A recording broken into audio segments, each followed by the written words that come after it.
Students, I welcome you to the revision part 5, which has some questions from the chapter number 4 and 5 purely based on chemistry. Question 1 goes like this. Some of the questions in the beginning I have included as per the unique properties of the carbon. There may be one or two questions asked on this part. The first question is why carbon forms only covalent bonds? Because the two reasons. One is carbon is having the tetravalency, that is 4 electrons in the valence shell, and the second is the valence shell is half filled. That means fully filled the valence shell will be having 8 electrons, but the carbon has 4 electrons. Now, because of these 4 electrons, the carbon does not lose 4 electrons or gain 4 electrons to become the octet. So, it will not form cation or anion, so not possible to form the ionic bonds easily. So rather it will try to share the electrons with other elements or with the carbon atoms themselves. Question number 2 goes like this. What are covalent compounds and write their properties? The chemical bonding formed between the two non-metallic atoms by sharing the electrons is covalent bonding. The two keywords you should remember is two non-metallic atoms and also sharing of the electrons between them. Now, which are the three kinds? Single bond, double bond and triple bond. Single bond will be formed by sharing one pair of electrons, and double bond by sharing two pairs of electrons. Triple bond by sharing three pairs of electrons. Now, the examples may be asked even to write the dot diagram or to write simply the name of the examples for each type of the bonds. The single bond will be in the hydrogen molecule and the alkanes, for example methane, CH4. Double bond is seen in the oxygen molecules or in the alkenes. Even we can name the benzene because double bonds are there in benzene also. And example for alkene is ethene, propene, etc. And triple bond is seen in nitrogen molecules and also the alkynes. Now, the main important questions can be asked about the properties of the covalent compounds.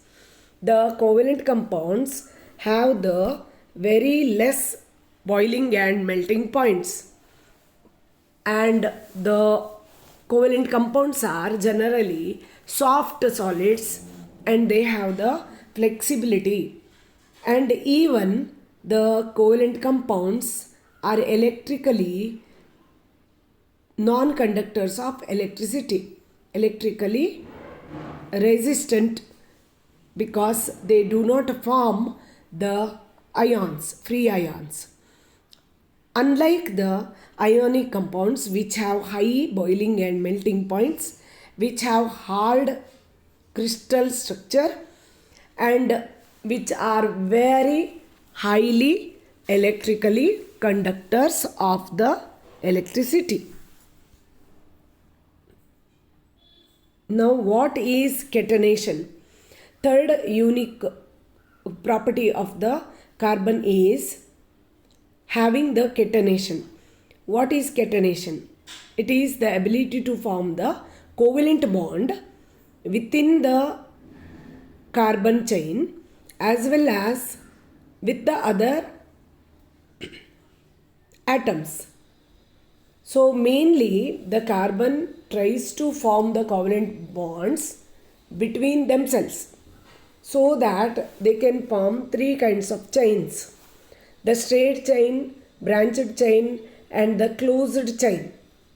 You can see the structures and remember these structures. they'll be given and you may be asked to give one example. So for straight chain, we can give the example of alkane, alkene, alkynes like methane, ethane, etc.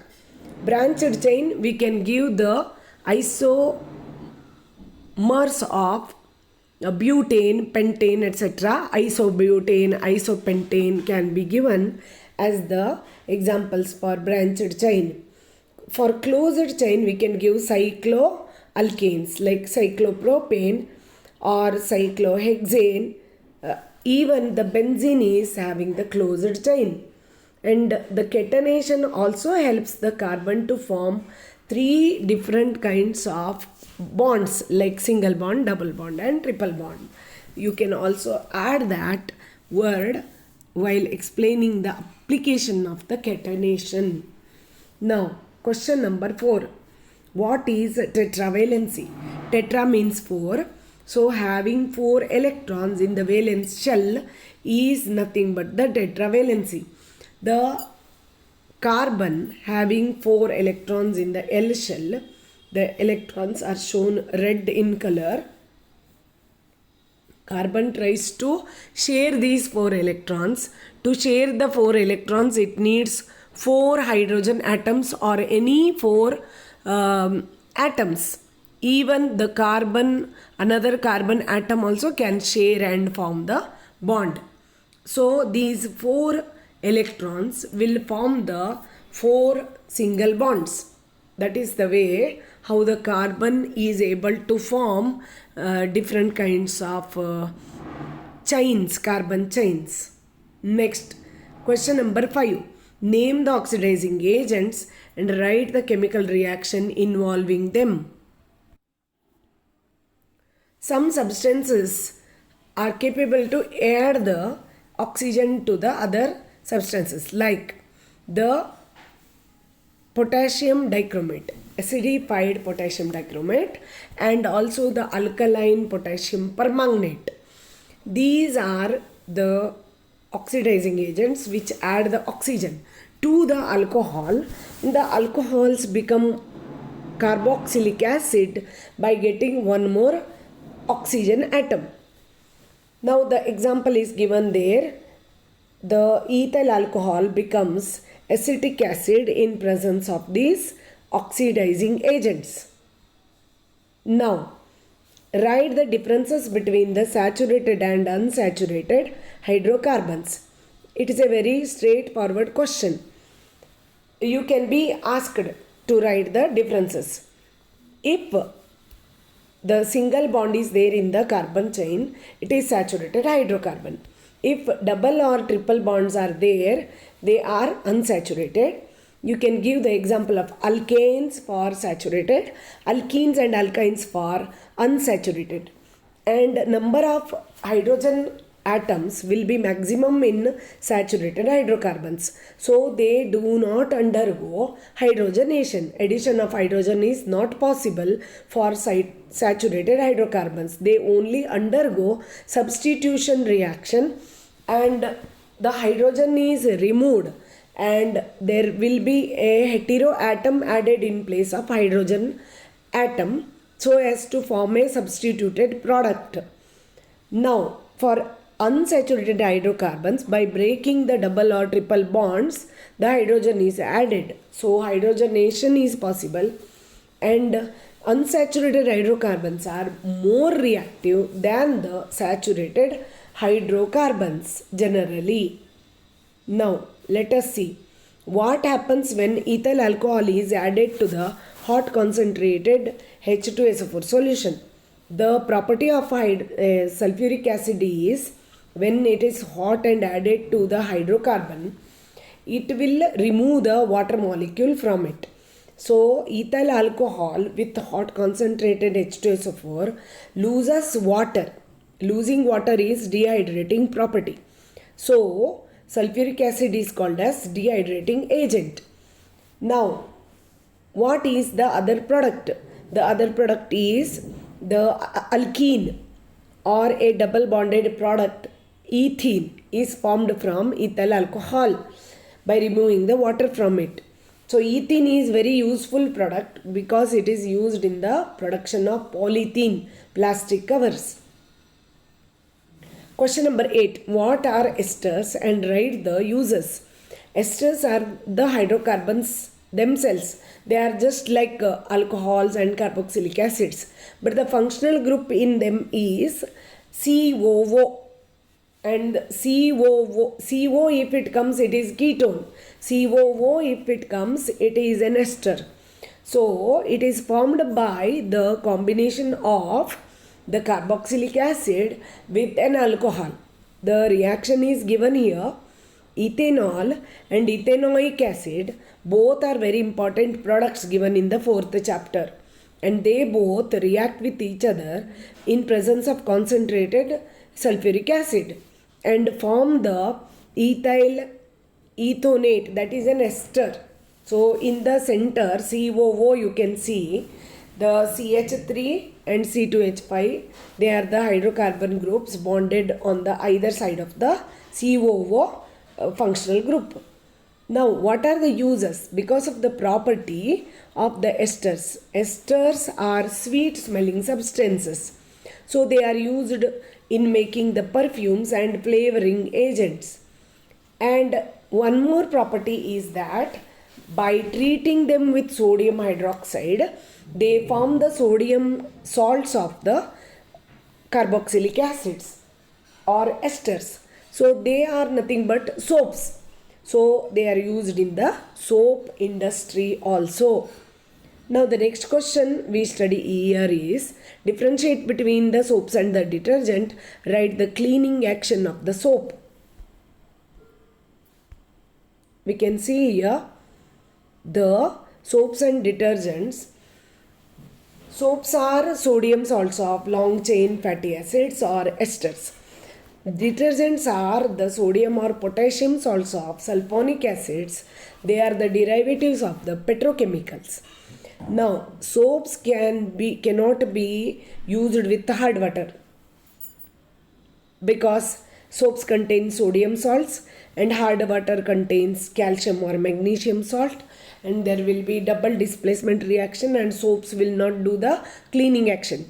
But in detergents, the sodium or potassium chain will not be altered or exchanged with the calcium or magnesium of the water. So they will do well with the hard and also the soft water. The soaps are biodegradable. They will be decomposed by the bacteria and fungi.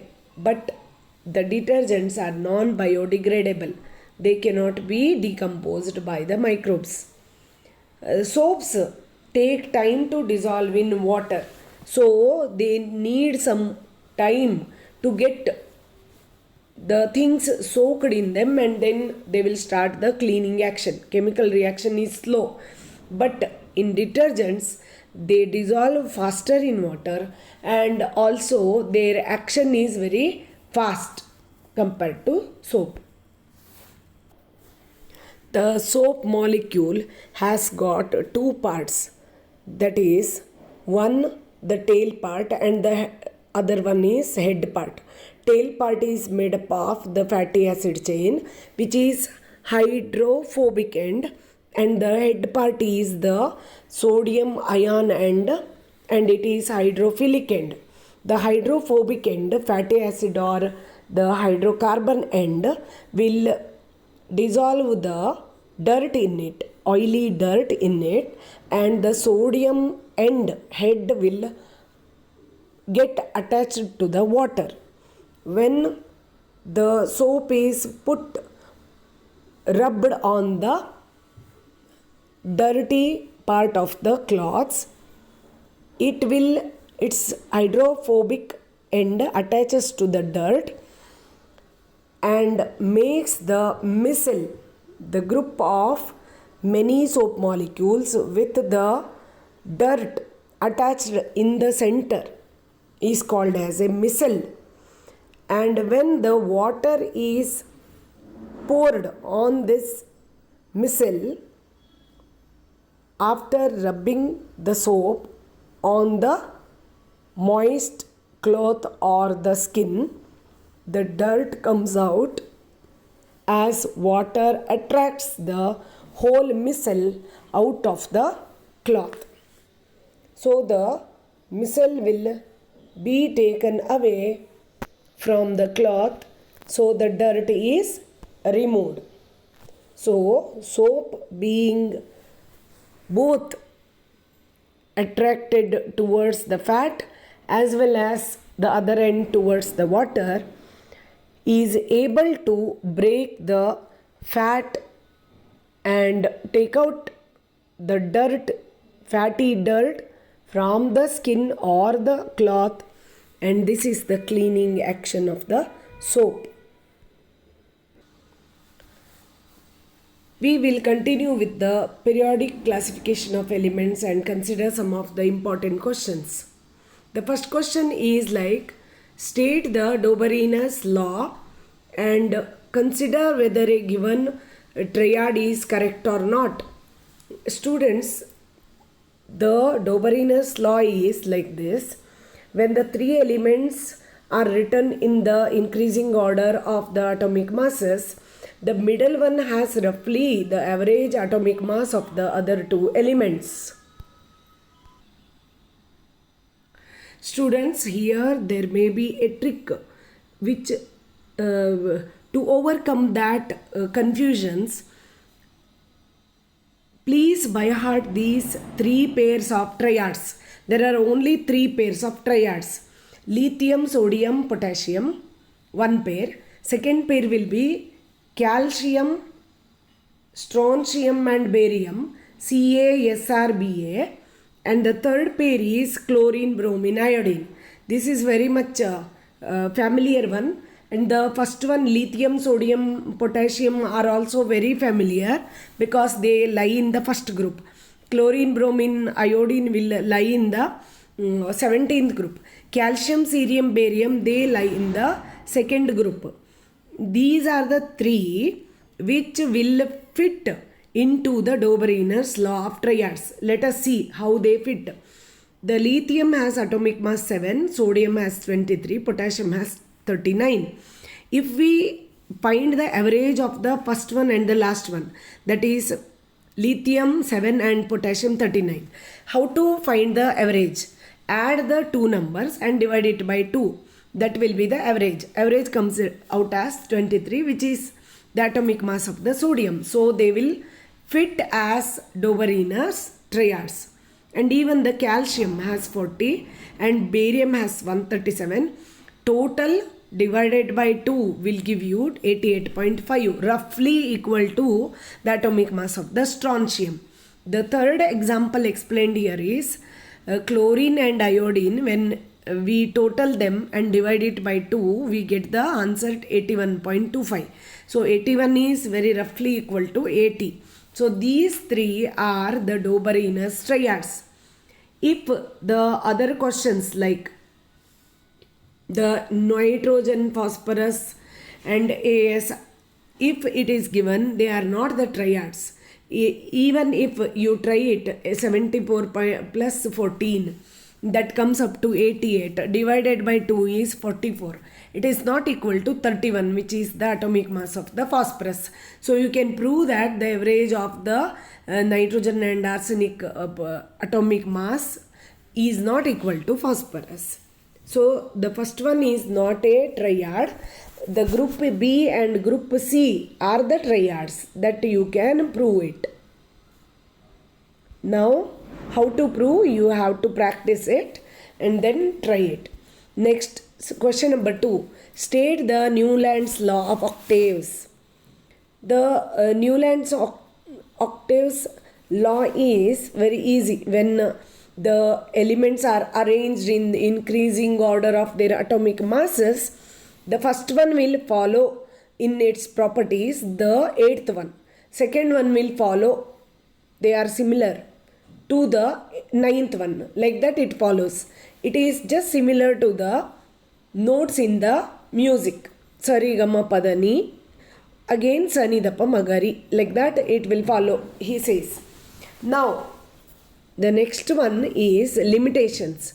It is based on atomic mass. The first three laws, if you are asked limitations, write the first point as they are based on atomic mass. So there will be discontinuity and repetition of the placement. So this is common for all the first three laws, even for Mendeleev's law, Mendeleev's table. This law is applicable to only 20 members, that is up to calcium. After that, the elements and their placement does not follow the rule. And then Newland also said that only 56 elements are existing, and whatever he tried went waste because the newly discovered elements could not be having a proper position in the table. So the limitations were there for Newland's table.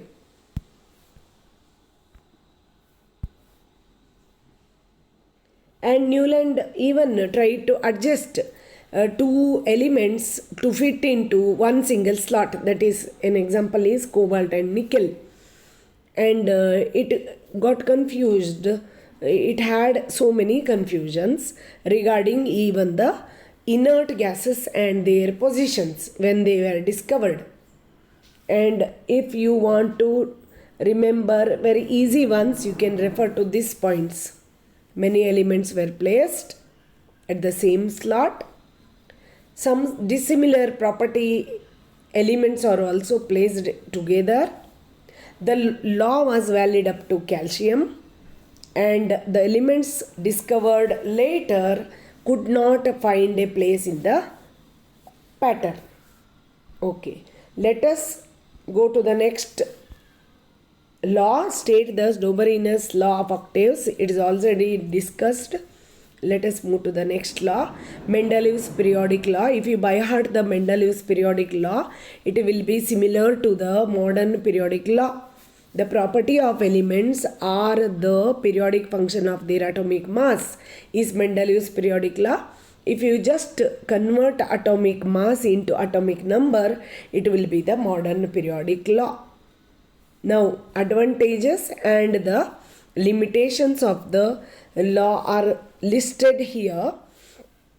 Advantages are listed first. Mendeleev could leave some spaces for undiscovered elements, and even he found out that in a single group, the undiscovered element, if it follows the first element like aluminium, he named another slot as Eka aluminium. Later, it was discovered as gallium, which was very much similar in the properties to the aluminium. Next, the table was accepted as very well organized because he followed that the elements which form the hydrides and oxides, he followed the type of the chemical compounds formed by each element and grouped them into single groups if their property is similar based on the chemical reaction. The third one is when noble gases were discovered, they did not disturb the existing order. They could be placed in the last column or a group. So it was very convenient to classify the elements. Limitations. Mendeleev could not give the proper position to the hydrogen, and he could not explain the diatomic nature of the hydrogen also. And then isotopes were discovered later, and they posed a very challenging task to place them in a proper place. The heavier elements discovered were not increasing in regular manner because the atomic masses, there were so many gaps, and so he could not place them properly in the proper slots, and there were overlapping and repetitions of the elements, and even he could not place the isotopes, because the atomic masses varied, though their chemical properties were similar, he could place them in different places, different slots. Next question is, state the modern periodic law. Properties of the elements are a periodic function of their atomic number. It is very much similar to the Mendeleev's periodic law. So you can by heart that and easily write the answer if it is asked. Now, how would you consider this as very, very important from the point of view of examination? How do you consider Mendeleev's choice of formulae of the compounds was a good one? Correlate this table with the modern periodic table. It is the very gist of the two tables, why they are very good in their structure. So even though Mendeleev used the table based on the atomic masses, but his approach was very much scientific, because he classified the elements based on the chemical bonds formed by them. That is, hydrides and oxides were observed carefully, and he grouped the single kind of the hydrides and oxides into single group. And even now, when we follow the valency and also the chemical reactivity of the elements to frame the modern periodic table, the same groups are followed and there is no change in the position of the element as per the Mendeleev's table. So we can correlate both Mendeleev's and modern periodic table. The groups of both are very much similar and they are classified scientifically. The elements in single group will show the similar properties because they are classified based on their chemical nature and their chemical reactivity. Question number 8. How does the valency, atomic size and metallic property, non-metallic property change in a period and in a group? I have summed up all these here. In a period, valency increases from left to right, and the number of valence electrons increase from left to right.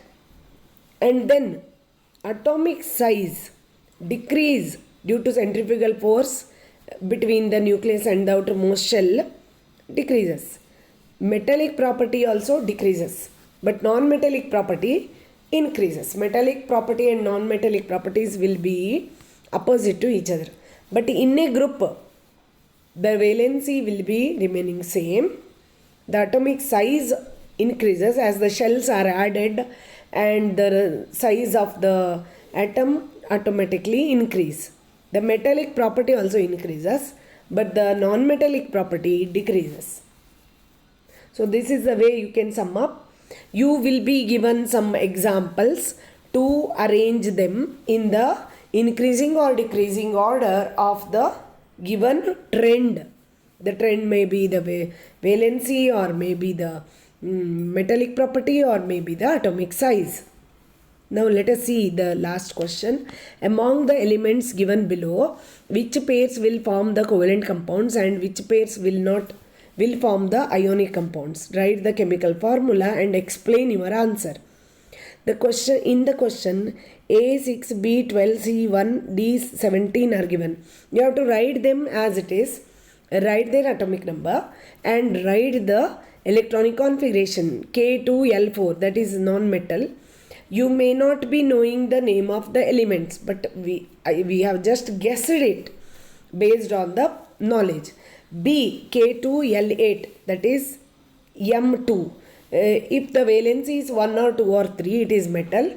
The valence electrons are 4, 5, 6, 7, it will be non-metal. And the non-metals will have the valency, like if there is 4 electrons, if there are 4 electrons, then the valency will be 4, charge will be 4, -4.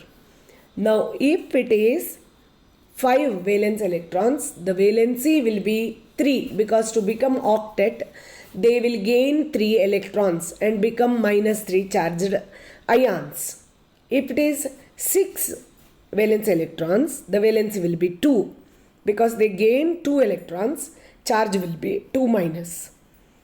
And if it is 7, the valency will be 1, because they need 1 electron, they will gain 1 electron and become -1 charged ions. Now, so see here, the two non-metals are the A and the C.